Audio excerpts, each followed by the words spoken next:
हमारे यहाँ बहुत सारे लोग जो ज्वाइन कर रहे हैं मेरे साथ में, कुछ मराठी भाषी है, हिंदी भाषी है, इंग्लिश भाषी है। दिल्ली से नेशनल मीडिया से लोग यहां उपस्थित हैं। सुबह से बहुत लोगों का फोन आ रहा है कि मिलिंद जी, आपने आपके फैमिली का 55 साल पुराना रिश्ता कांग्रेस के साथ क्यों तोड़ा। मैं एक बात कहना चाहता हूं सबसे पहले कि मैं पार्टी के सबसे चैलेंजिंग दशक, सबसे चैलेंजिंग डेकेड में मैं पार्टी का लॉयल रहा हूं। अफसोस की बात है कि आज की कांग्रेस और 1968 की कांग्रेस, जब मेरे स्वर्गीय पिताजी ने इस पार्टी में शामिल किया हुआ, और 2004 की कांग्रेस जब मैं इस पार्टी में शामिल हुआ, दोनों कांग्रेस में बहुत अंतर है, बहुत फर्क है। यदि कांग्रेस और यूबीटी कंस्ट्रक्टिव और सकारात्मक सुझावों और मेरिट और योग्यता को महत्व देते तो आज एकनाथ जी और मैं यहां नहीं बैठे होते। एकनाथ जी को एक बड़ा फैसला लेना पड़ा, मुझे एक बहुत बड़ा निर्णय लेना पड़ा, और आज जो अफसोस की बात है कि वही पार्टी, जिस पार्टी ने 30 साल पहले, जब देश के पूर्व प्रधानमंत्री डॉक्टर मनमोहन सिंह जी देश के वित्त मंत्री हुआ करते थे, the same party that ushered in economic reforms 30 years ago is a party that is abusing industrialists, abusing businessmen, and calling businessmen anti-nationals. The same party that used to offer constructive suggestions to this country on how to take the country forward, आज उस party का एक ही उद्देश्य है कि मोदी जी जो कहेंगे, जो कहते हैं, जो कर्म करते हैं, ऑटोमेटिकली उसके खिलाफ बोलो।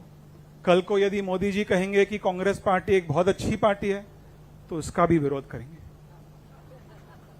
और मैं एक बात कहना चाहता हूं कि मैं जिस राजनीति में विश्वास करता हूं, मैं पॉलिटिक्स ऑफ गेन, GAIN में विश्वास करता हूं। गेन का मतलब growth, aspiration, inclusivity and nationalism. मैं पेन की राजनीति में विश्वास नहीं करता हूं, PAIN, पर्सनल अटैक्स, इनजस्टिस और नेगेटिविटी। मैं एकनाथ जी को एक बात कहना चाहता हूं कि सुबह से,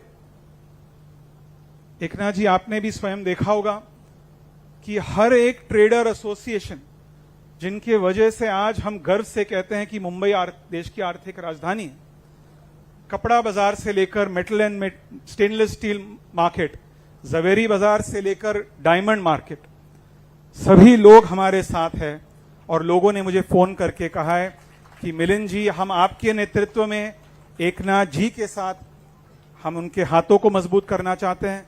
शिवसेना के माध्यम से हम नरेंद्र मोदी जी के हाथों को मजबूत करना चाहते हैं, और एक बार मुंबई को देश की आर्थिक राजधानी बनने में हम मुंबई के हाथों को, मुंबई की अर्थव्यवस्था को बढ़ावा देना चाहते हैं, मजबूत करना चाहते हैं, ताकि सामान्य लोगों को रोजगार मिले। आज दोस्तों, भारत में केंद्र में और राज्य में मजबूत सरकार की आवश्यकता है, और हम सबके लिए बहुत बड़ी गर्व की बात है कि केंद्र में हमारे यशस्वी प्रधानमंत्री नरेंद्र मोदी जी के नेतृत्व में भारत अधिक मजबूत है। आज महाराष्ट्र में हमारे यशस्वी मुख्यमंत्री, जो मैंने मराठी में कहा कि जमिनीवरचे नेते है, इतने एक्सेसिबल मैंने इतने सालों में वर्षा को, बंगले को इतने एक्सेसिबल कभी नहीं देखा है, और ये बहुत बड़ी उपलब्धि है महाराष्ट्र की जनता के लिए।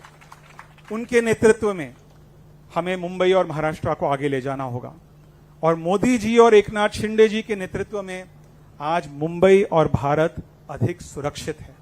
आज मुंबई और भारत की अर्थव्यवस्था अधिक स्थिर है, और आज मुंबई और भारत में जिस प्रकार से इंफ्रास्ट्रक्चर का रोल आउट हो रहा है, वो बहुत बहुत बड़े पैमाने पे हो रहा है। और मैं महाराष्ट्र की जनता की ओर से एकनाथ शिंदे जी का आभार व्यक्त करना चाहता हूं।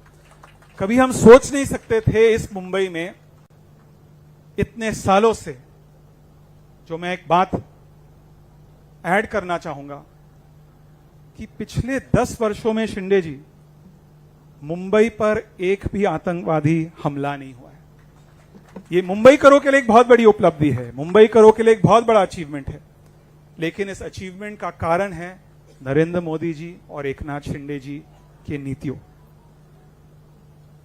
मेरे यहां उपस्थित सभी शुभचिंतकों को, सभी समर्थकों को मैं अपने दिल के गहराइयों से बहुत बहुत धन्यवाद देना चाहता हूं। आपने सुख और दुख में मेरा साथ दिया। आप सब जानते हैं कि ये निर्णय,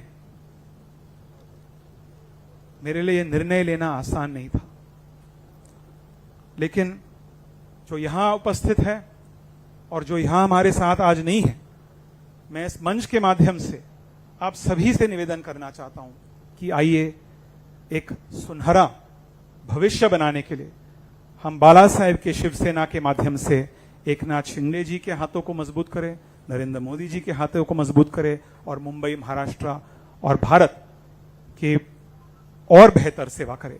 पुन्हा एकदा शिंदे साहेब, बाळासाहेबांचा शिवसेनाच्या माध्यमातून मला आपल्या नेतृत्वाखाली मुंबई, महाराष्ट्र आणि भारतातील सामान्य लोकांची सेवा करण्याची संधी मिळाली। या संधीबद्दल मी आपल्या मनपूर्वक आभार व्यक्त करतो आणि मी येथे उपस्थित असलेल्या सर्व शिवसैनिकांना सांगू इच्छितो की मी तुमच्या सोबत प्रामाणिकपणे पक्षाला वाढवण्यासाठी काम करेन। धन्यवाद। जय हिंद, जय महाराष्ट्र।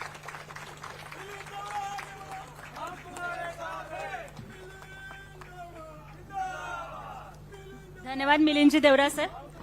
खरं तर आजपासून 4 दिवसापूर्वी विधानसभेच्या सभापतींनी जो निकाल दिला तो महाराष्ट्राच्या पप्पू आणि त्यांच्या पप्पांना झटका होता, आणि आजचा हा प्रवेश हा भारताचा पप्पू आणि त्यांच्या मम्मासाठी मोठा झटका आहे। खरं तर कालच ज्यांनी घरात बसून राष्ट्रपतींना राम मंदिराच्या उद्घाटनाचं निमंत्रण दिलं, काळाराम मंदिराचं, त्याच्यामध्ये स्वतःच्या वडिलांचं नावही उद्ध्वस्त वाकरेंना नीट लिहिता आलेलं नाहीये। त्यांनी ठाकरेचा ठ न लिहिता झ लिहिलाय।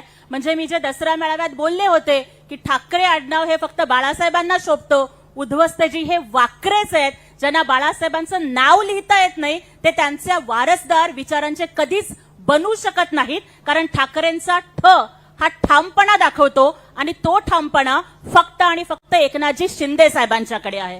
त्यामुळे मी आमंत्रित करू इच्छिते बाळासाहेबांच्या विचारांचे वारसदार, हिंदुत्वाचे राखणदार, धर्मवीरांचे शिलेदार, काळजाने वाघ, डोळ्यात आग आणि छातीत फौलाद, भगवे रक्त, फक्त आणि फक्त एक